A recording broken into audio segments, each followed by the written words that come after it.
દર્શક મિત્રો, આજે આપણે શિવ તત્વની નહીં પરંતુ વાત કરવી છે સ્વયં શિવજીની.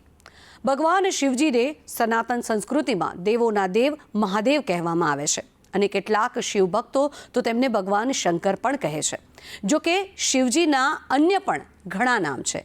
મહેશ્વર, રુદ્ર, ગંગાધર, ભોલેનાથ અને ગિરીશ અનેક નામે શિવજીને પુકારવામાં આવે છે. જો કે આજે પણ કેટલાક લોકોને એવો પ્રશ્ન થાય છે કે શું શિવજી અને ભગવાન શંકર બંને એક જ છે? અને જો એક જ છે તો પછી અલગ અલગ નામથી શા માટે ઓળખાય છે?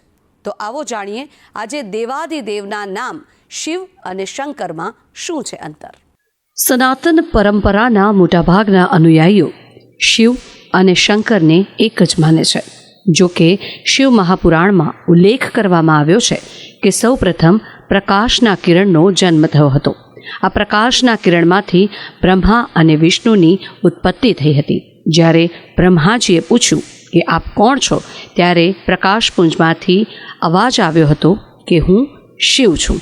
પરંતુ બ્રહ્માજીએ પ્રકાશપુંજને શારીરિક રૂપ ધારણ કરવા માટે કહ્યું હતું અને ત્યારબાદ તે પ્રકાશપુંજના કિરણમાંથી શંકર પ્રગટ્યા. આ શાસ્ત્રોક્ત માહિતીને આધારે કહી શકાય છે કે શિવ અને શંકર એક જ શક્તિના બે ભાગ છે, પરંતુ બંને અલગ છે. કારણ કે બંને વચ્ચેનો તફાવત એ છે કે શિવ પ્રકાશના કિરણના રૂપમાં છે અને હવે આપણે શિવલિંગજીના રૂપમાં તેમની પૂજા કરીએ છીએ, જ્યારે ભગવાન શંકર એક શારીરિક અને ભૌતિક સ્વરૂપ છે. શિવે ભક્તિ શિવે ભક્તિ શિવે ભક્તિ ભવે ભવે ભવે ભક્તિ ભવે ભક્તિ ભવે ભક્તિ સદા શિવે. હર હર મહાદેવ. જય કાશી વિશ્વનાથ. ખૂબ મહત્વનો વિષય છે આજનો પવિત્ર શ્રાવણ માસની અંદર. શિવ અને શંકર બંનેમાં ભેદ શું છે? શિવ કોને કહેવાય અને શંકર કોને કહેવાય? શાસ્ત્રના અનુસાર નિરંજન નિરાકાર જે પરબ્રહ્મ છે એને શિવ કહેવાય છે, જેને નિરાકાર છે એને શિવ, અને જે સાકાર સ્વરૂપે છે એને શંકર કહેવાય છે. એટલે કે જે શિવલિંગ છે ને એને શિવ કહેવાય અને જે મૂર્તિ છે તેને શંકર કહેવાય. પુરાણો અને શાસ્ત્રો અનુસાર ભગવાન શિવ એવા ભગવાન છે કે જે હિમાલય પર્વત પર વસતા હતા. માતા પાર્વતી તેમના પત્ની અને ગણેશ અને કાર્તિકે તેમના પુત્રો. આ શારીરિક વિશેષણો છે, પરંતુ જો શિવજીની દ્રષ્ટિએ જોઈએ તો કોઈ પણ માનવી જે આત્મ સાક્ષાત્કાર પ્રાપ્ત કરે છે તે જ વ્યક્તિ શિવ જેવી આંતરિક દશા પ્રાપ્ત કરી શકે છે. કારણ કે શિવ વગર કોઈ જીવ હોઈ શકે જ નહીં. જ્યાં જીવ છે અને આત્મા છે તે જ શિવ સ્વરૂપ છે. જેથી શિવ જ શીખવે છે કે જીવાત્માથી પરમાત્મા બનવાની યાત્રા આપણે જાતે જ ખેડવાની છે. તે માટે સંસારમાં રહીને પણ દરેક મનુષ્યએ જીવ માત્રની અંદર શિવ સ્વરૂપ પરમાત્માના દર્શન કરવાના છે. જ્યારે બી તમે શિવાલયના દર્શન કરો, શિવલિંગના દર્શન કરો, ત્યારે તમે ઓમ નમઃ શિવાય બોલો, અને જ્યારે તમે મૂર્તિના દર્શન કરો ત્યારે ઓમ સાંબ સદા શિવાય નમઃ. તો એનાથી શિવ અને શંકર બંનેના આશીર્વાદ રહે. તો શિવે ભક્તિ શિવે ભક્તિ શિવે ભક્તિ ભવે ભવે ભવે ભક્તિ ભવે ભક્તિ ભવે ભક્તિ સદા શિવે.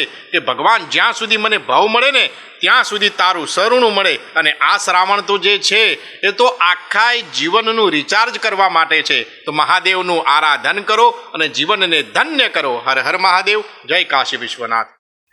તો દર્શક મિત્રો, કેટલાક વેદો અને પુરાણોમાં ભગવાન શંકર અને શિવનો પણ ઉલ્લેખ કરવામાં આવ્યો છે. કારણ કે શિવ તે નિરાકાર છે, જેથી નિરાકાર શિવને શિવલિંગજીના સ્વરૂપમાં પૂજવામાં આવે છે. જ્યારે બીજી તરફ મોટાભાગના શિવ મંદિરોમાં દેવાધિદેવની પ્રતિમા કંડારવામાં આવતી હોય છે, જેથી તેમને ભગવાન શંકર તરીકે પણ પૂજવામાં આવે છે. એટલે કે જે શિવ કલ્યાણ સ્વરૂપ એટલે કે મોક્ષ સ્વરૂપ બની ગયા છે તેમને શિવ કહેવામાં આવે છે. અને દેવાધિદેવ જ્યાં પ્રતિમા સ્વરૂપે બિરાજ્યા તે મૂર્તિ સ્વરૂપ કે જ્ઞાનનું પ્રતીક છે, તેમને શંકર તરીકે પૂજવામાં આવે છે. સાથે જ અન્ય કેટલાક શિવાલય, મંદિર કે પછી સ્મશાનમાં પણ શિવજીને યોગી તરીકે પણ દર્શાવવામાં આવ્યા છે. એટલે કે આ સમગ્ર વાતના મૂળમાં એક જ વાત છે કે જ્યાં જીવ છે ત્યાં બધે જ શિવ પણ છે જ. તો દર્શક મિત્રો, જ્યારે આપણે સ્વયં આત્માનો અનુભવ કરીએ છીએ ત્યારથી જ આપણો મોક્ષનો માર્ગ શરૂ થઈ જાય છે.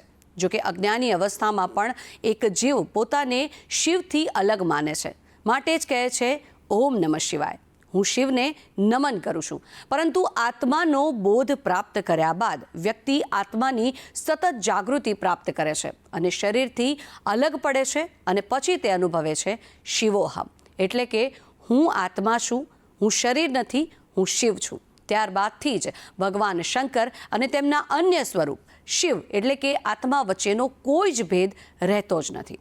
તો દર્શક મિત્રો, ઓમકારના જાપ કરીએ અને જીવને શિવોમય કરીએ. તો કાલે ફરી મળીશું અન્ય શિવ તત્વ સાથે. હર હર મહાદેવ.